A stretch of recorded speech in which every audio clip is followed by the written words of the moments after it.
Halo teman-teman sekalian, kalau saudara-saudara kita yang muslim, mereka punya kebiasaan sholat 5 waktu. Nah, kalau kita yang Katolik, ada nggak sih waktu khusus untuk berdoa? Dan kira-kira berapa kali? Banyak ya, dan harusnya setiap waktu bisa kita gunakan untuk doa. Namun kali ini saya ingin memperkenalkan doa 7 waktu. Jadi ada di dalam gereja Katolik doa 7 waktu. Doa apa sih? Nah, doa ini sering disebut dengan liturgi harian, liturgi horarum dalam bahasa Latin. Atau di kalangan biarawan-biarawati yang seringkali mendoakan doa ini disebut sebagai ibadat brevir. Doa ini tersusun dalam bentuk ibadat, karena susunannya kurang lebih seperti perayaan Ekaristi atau ibadat sabda. Mulai dari pembuka, ada antifon, ada madah, ada nyanyian mazmur, ada bacaan, dan juga ada kidung, ada doa permohonan Bapa Kami, dan penutup. Jadi cukup lengkap susunannya. Dan doa ini seringkali dilakukan atau dilaksanakan di dalam komunitas-komunitas biara atau komunitas pendidikan calon imam atau calon biarawan biarawati. Namun, Konsili Vatikan kedua sudah menetapkan dan menganjurkan supaya umat awam, kita semua, seluruh umat Katolik, mendoakan doa ini, doa brevir ini.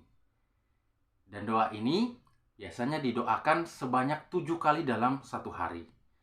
Yang pertama, ibadat bacaan, didoakan sekitar jam 3 subuh atau jam 4 subuh. Lalu yang kedua, ibadat pagi.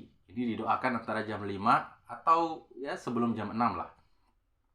Lalu yang ketiga, ibadat sebelum tengah hari. Ini sekitar jam 9, jam 10 atau sebelum jam 12. Yang keempat, ibadat tengah hari. Dan ini didoakan pas jam 12 ketika tengah hari. Dan yang kelima, ibadat sesudah tengah hari. Ini antara jam 12 antara jam 1 sampai jam 3. Sesudah jam 12. Lalu yang keenam, ibadat sore. Ini didoakan antara jam 4 sampai jam 6 sore. Dan yang terakhir adalah ibadat malam, ibadat penutup atau kompletorium. Ini didoakan sekitar jam 9 atau jam setengah 10 malam. Jadi, yang sering kali dan tertib melakukan ini adalah komunitas-komunitas biarawan, biarawati, atau komunitas pendidikan calon imam, calon biarawan, biarawati. Namun sebenarnya kita sebagai awam pun harus mendoakan doa brevir ini. Dan kita bisa memilih entah itu ibadat pagi ketika kita bangun tidur atau sebelum melakukan aktivitas, dan mungkin siang ketika kita beristirahat dalam aktivitas kita, dan juga mungkin malam sebelum kita tidur, sebelum kita beristirahat. Atau mungkin kita cukup mengambil salah satu doa saja, misalnya ibadat pagi saja atau ibadat sore atau malam saja.